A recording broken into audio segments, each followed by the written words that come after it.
الحمد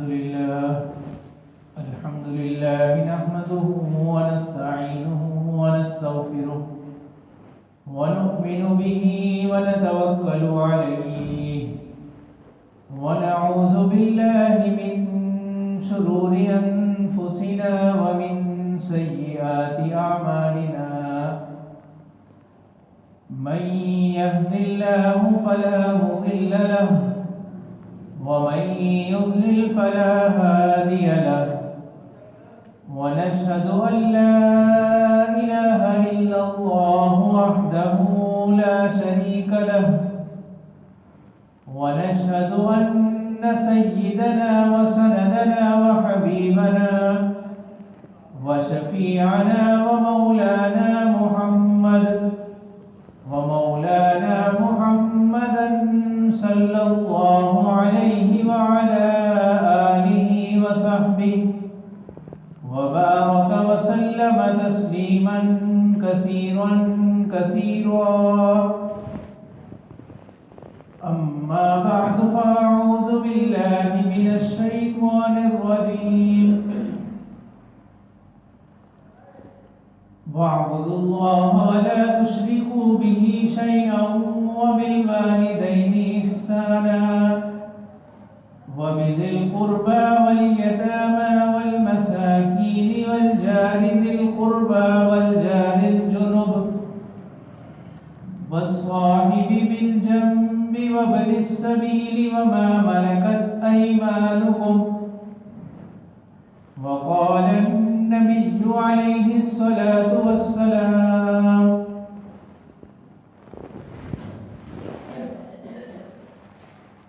ليس المؤمن الذي يشبع وجاره جاعل إلى جنبه أو كما قال عليه الصلاة والسلام. صدق الله مولانا العظيم وصدق رسوله النبي الكريم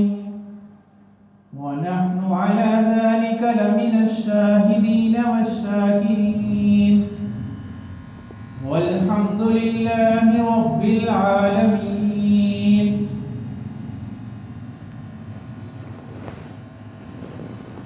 عزیزان محترم، اللہ تعالی نے اپنی مخلوقات میں سے انسان ایک ایسی واحد مخلوق بنائی اور انسانوں کی فطرت میں اللہ تعالی نے یہ بات رکھی ہے کہ انسان ایک دوسرے کے ساتھ مل جل کر رہنے کو چاہتا ہے. انسان کی فطرت میں، انسان کی طبیعت میں اللہ تعالی نے یہ بات رکھی اور خود انسان کا لفظ بھی انس سے ہی نکلا جس کے معنی محبت کے ہیں. ہر انسان کسی نہ کسی صورت میں دوسروں سے محبت کی توقع رکھتا ہے، امید رکھتا ہے کہ لوگ اس کے ساتھ اچھا برتاؤ کریں گے، اچھا سلوک کریں گے.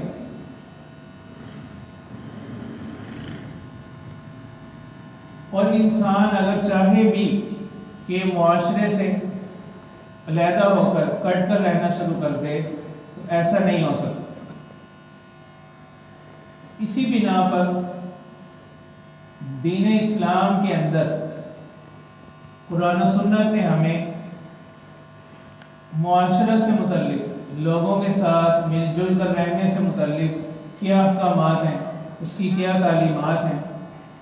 ان کی بھی ہمیں الحمدللہ قرآن و سنت نے پوری تعلیم دی. اور شریعت اسلامیہ میں نبی اکرم صلی اللہ علیہ وسلم نے منع فرمایا اس بات سے کہ کوئی شخص معاشرے سے بالکل علیحدہ ہو جائے. جو جائز کام ہے، جو کرنے کے کام ہے، ان کے چھوڑنے کو ثواب سمجھنے لگے. تو رسول اکرم صلی اللہ علیہ وسلم نے فرمایا لا رہبانیت فی الاسلام، کہ اسلام کے اندر کوئی رہبانیت نہیں اور نہ ہی یہ دین کا کوئی حصہ ہے. جیسا کہ اس وقت کے عیسائی لوگ وہ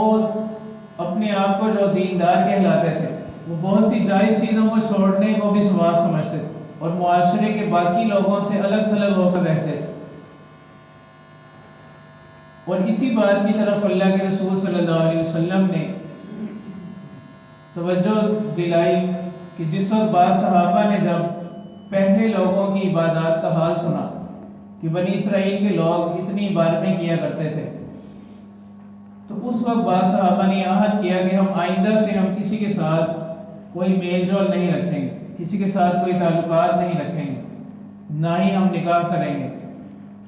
اور ہم آئندہ سے ہم سوئیں گے بھی کم، کھانا بھی کم کھائیں گے۔ تو رسول اکرم صلی اللہ علیہ وسلم کو جب یہ بات معلوم ہوئی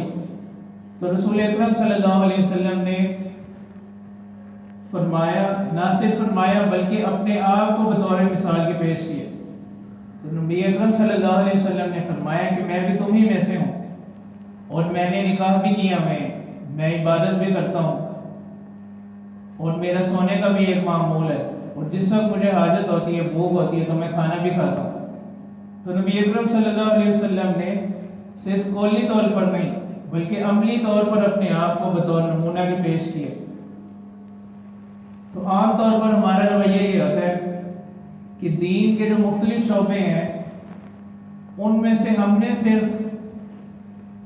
اعتقادات کی حد تک تو ہم پورا عمل کرتے ہیں، یعنی جو عقائد ہیں اسلام کے ان پر بھی ہم دیکھ تعالیٰ ہم پورا ایمان رکھتے ہیں، اور اس کے خلاف کوئی بھی بات ہم سننا برداشت نہیں کرتے۔ وہ کہ یہ بھی ایک اچھی بات ہے، عبادات میں ہم نماز روزہ کرتے ہیں، سال کے بعد زکوٰۃ بھی ادا کرتے ہیں، اگر کسی کے پاس استطاعت ہو تو وہ حج بھی کر لیتا ہے۔ وہ کہ یہ بھی شریعت کے اندر مستقل احکام ہیں، اور یہ فرائض کا درجہ رکھتے ہیں، اور یہ ضروری بھی ہیں۔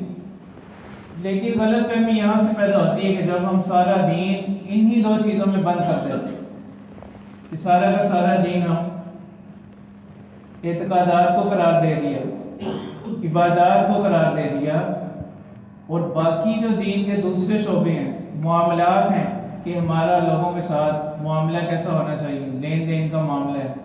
رہن سہن کے معاملات، معاشرت ہے کہ ہمارا لوگوں کے ساتھ اٹھنا بیٹھنا کیسا ہونا چاہیے، رہنا کیسا ہونا چاہیے، ہمارے اخلاق کیسے ہونے چاہیے، ان چیزوں کو ہم چھوڑ دیتے ہیں۔ تو جس طرح عقائد کا درست ہونا ضروری ہے، عبادات کا درست ہونا ضروری ہے، اسی طرح انسان کے لیے یہ بھی ضروری ہے کہ اس کے معاملات ٹھیک ہوں، اس کی معاشرت اچھی ہو، اس کے اخلاق اچھے ہوں۔ رسول اکرم صلی اللہ علیہ وسلم نے فرمایا کہ تم میں سے بہترین وہ شخص ہے جس کے اخلاق تم میں سے اچھے ہیں۔ اور ایک اور حدیث مبارکہ میں آتا ہے کہ اللہ کے رسول صلی اللہ علیہ وسلم نے فرمایا کہ قیامت کے دن مومن کے نامہ اعمال میں اس کے اعمال کے ترازو میں جو سب سے وزنی چیز ہوگی وہ حسن اخلاقی ہوگی، اس کے اچھے اخلاق ہوں گے۔ تو یہ قرآن و سنت کا ہم پر احسان ہے کہ اس نے معاشرت سے متعلق، باہمی رہن سہن سے متعلق بھی ہمیں مستقل تعلیمات شریعت نے دی، اور اس کو بھی قرآن و سنت نے پوری اس کی چھوٹی سے چھوٹی جزیات کو بھی اللہ تعالیٰ نے قرآن مجید میں اور اللہ تعالیٰ کے پیغمبر صلی اللہ علیہ وسلم نے احادیث میں ہمیں بتلایا۔ اور بلکہ اللہ کے رسول صلی اللہ علیہ وسلم نے فرمایا کہ وہ شخص جو لوگوں کے درمیان رہتا ہو اور لوگوں کے درمیان رہتے ہوئے وہ ان کی طرف سے اگر کوئی ناپسندیدہ باتوں کا سامنا کرنا پڑے، اگر کوئی ناگوار باتوں کا سامنا کرنا پڑے تو وہ ان پر صبر کرے، ان کو برداشت کرے، تو ایسا شخص بہتر ہے اس شخص سے جو لوگوں سے علیحدہ ہو کر رہتا ہے اور لوگوں کی باتوں کو صبر کے ساتھ برداشت بھی نہیں کرتی۔ تو یہی جو آیت مبارکہ تلاوت کی گئی اس کے اندر بھی اللہ تعالیٰ نے معاشرت سے متعلق چند چیزوں کو بیان فرمایا، جن میں سے ہمارا جو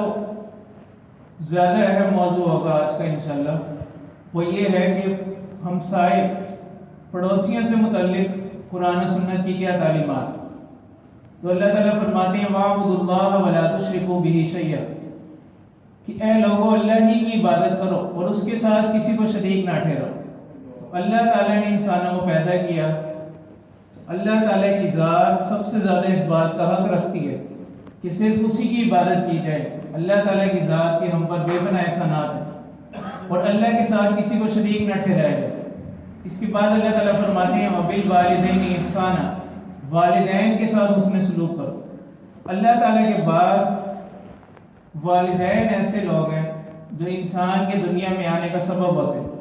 اس وجہ سے ان کا مقام، ان کا مرتبہ جو ہے وہ بہت زیادہ ہے۔ وَبِذِي الْقُرْبَى، اور قرابت داروں کے ساتھ حسن سلوک کرو، یتیموں کے ساتھ حسن سلوک کرنا، اچھا سلوک کرنا، مسکینوں کے ساتھ اچھا سلوک کرنا، اور وہ پڑوسی جو ساتھ رہنے والے ہوں، اور وہ پڑوسی جو رشتہ دار بھی ہوں، ان کے ساتھ حسن سلوک کی تعلیم دی گئی۔ بلکہ اس سے بڑھ کر اللہ تعالیٰ نے فرمایا وَالصَّاحِبِ بِالْجَنبِ، وَالصَّاحِبِ بِالْجَنبِ کے معنی یہی ہے کہ وہ لوگ، ایسے لوگ جن کے ساتھ ہمارا ساتھ کچھ وقت کا ہو، یعنی مسجد میں ساتھ نماز پڑھنے والا ہے، اس کے ساتھ بھی حسن سلوک کی تعلیم دی گئی۔ اگر کوئی سفر کر رہے ہیں گاڑی میں، بس میں، ٹرین میں، اس میں جو ساتھ مسافر بیٹھا ہوا ہے اس کے ساتھ بھی حسن سلوک کی تعلیم دی گئی۔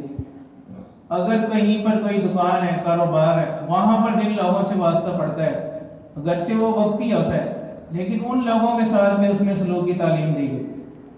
مسافروں کے ساتھ حسن سلوک کی تعلیم دی گئی کہ مسافر گو کہ وہ اپنے شہر میں کتنے اچھے حالات میں وقت گزار رہا ہو، لیکن سفر کی ایک مشقت ہوتی ہے، نئی جگہ اس کے لیے، وہاں پر ایک اجنبیت کا ماحول ہوتا ہے، اس لیے مسافر کے ساتھ حسن سلوک کی تعلیم دی گئی۔ وَمَا مَلَكَتْ أَيْمَانُكُمْ، جو خادمین ہیں، ملازمین ہیں، ان کے ساتھ حسن سلوک کی تعلیم دی گئی۔ لیکن یہاں پر جو ہمارا موضوع ہے خاص طور پر ان میں سے آج کا، وہ پڑوسی سے متعلق ہے کہ قرآن و سنت نے پڑوسیوں سے متعلق کیا تعلیمات دی۔ تو پڑوسی کی رسول اکرم صلی اللہ علیہ وسلم نے فرمایا کہ ہمسایہ یا پڑوسی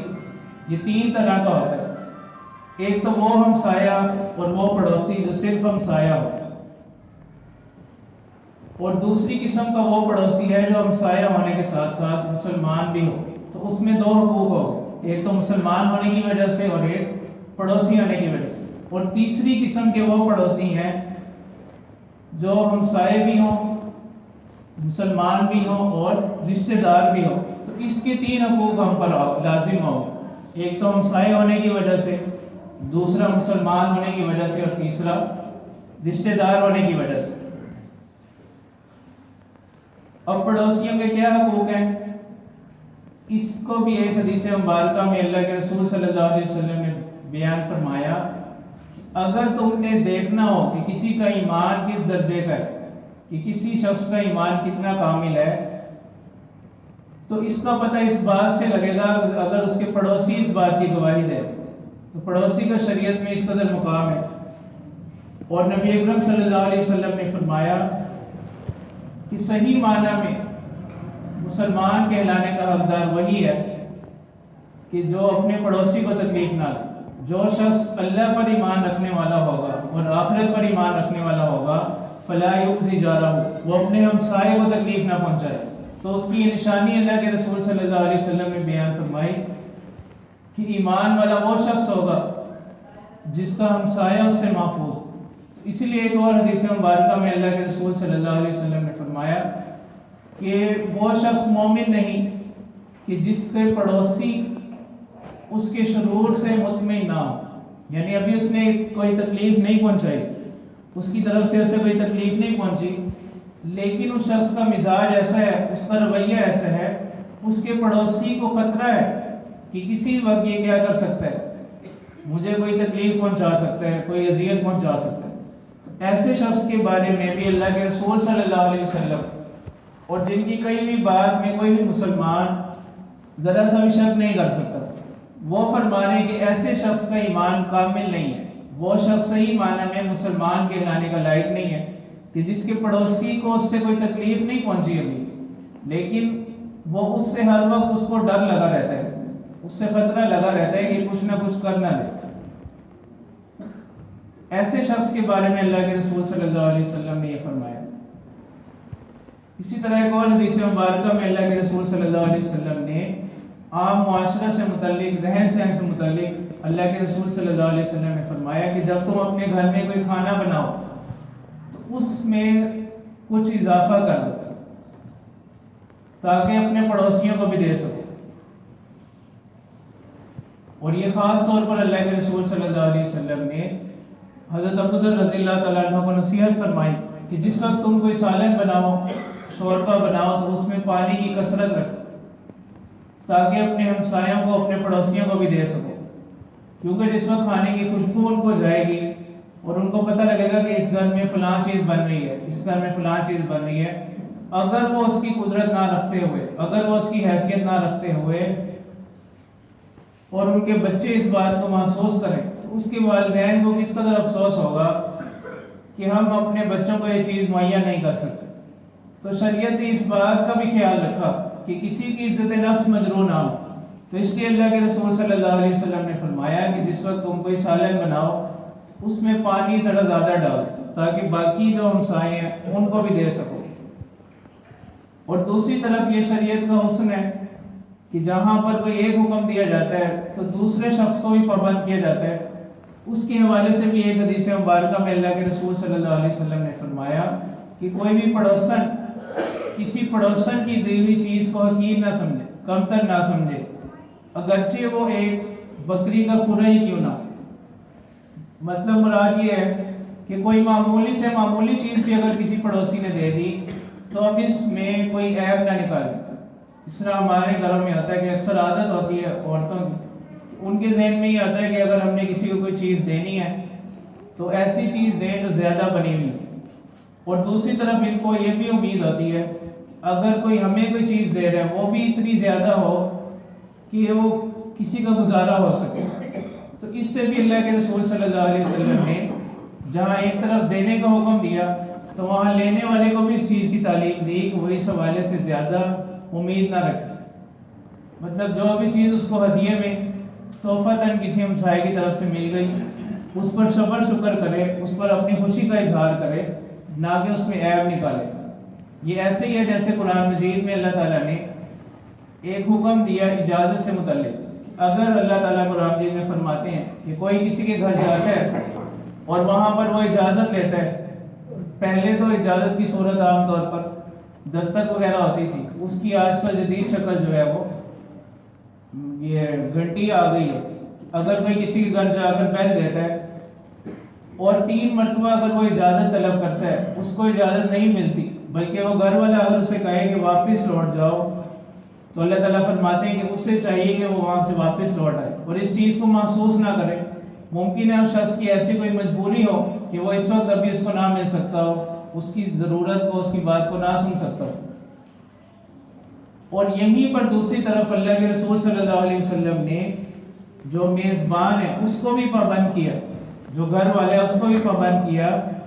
کہ تم پر آنے والے کا بھی تمہارے اوپر حق ہے کہ جو شخص تمہارے پاس آیا ہے اس کا بھی حق ہے، اس کو وقت دو.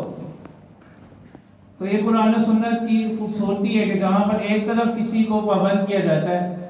تو دوسری طرف جو اگلا شخص ہے اس کو بھی اس میں سلوک کی تاکید کی جاتی ہے. اسی طرح ایک اور حدیث مبارکہ میں اللہ کے رسول صلی اللہ علیہ وسلم نے فرمایا کہ تم میں سے بہترین وہ لوگ ہیں جو اپنے ہمسایوں کے ساتھ بہتر سلوک کرنے والے ہیں، کہ اپنے ہمسایوں کے ساتھ خیر کا، اچھائی کا اور بھلائی کا سلوک کرنے والے ہوں. تو ایک بزرگ کا واقعہ آتا ہے کہ ان کے پاس کوئی مہمان آئے، انہوں نے ان مہمانوں سے پوچھا کہ میں تمہارے لیے آموں کی دعوت کرتا ہوں. تو مہمان بھی خوش ہو گئے اس بات پر کہ اگر آپ کی طرف سے ہمیں آم میسر ہوں تو ہمیں اس سے اور بہتر کیا چیز چاہیے. تو انہوں نے 2 برتن رکھے، ایک برتن میں آم تھے اور ایک برتن میں خالی چھلکے اور گٹلیاں ڈالنے شروع کر دی. تو جس وقت وہ لوگ کھا کر فارغ ہو گئے، ان کے پاس جو مہمان آئے ہوئے تھے انہوں نے سارے گٹلیاں اور چھلکے ایک برتن میں اکٹھے کیے اور باہر جا کر ڈال دی. اور اس بزرگ سے فرمایا کہ ہم نے انتظام کر دیا. تو وہ بزرگ چونکہ اسی محلے میں رہنے والے تھے تو انہوں نے کہا کہ نہیں، جو اس طرح سے چھلکے اور گٹلیاں تم نے رکھے ہیں ان کو اس طرح سے نہیں رکھنا. وہ دوبارہ انہوں نے واپس منگوائے، اس میں چھلکے علیحدہ کیے، گٹلیاں علیحدہ کی اور چھلکوں کو اس محلے میں مختلف جگہوں پر ڈال دیا. اور گٹھلیوں کو بھی مختلف جگہوں پر رکھ دیا،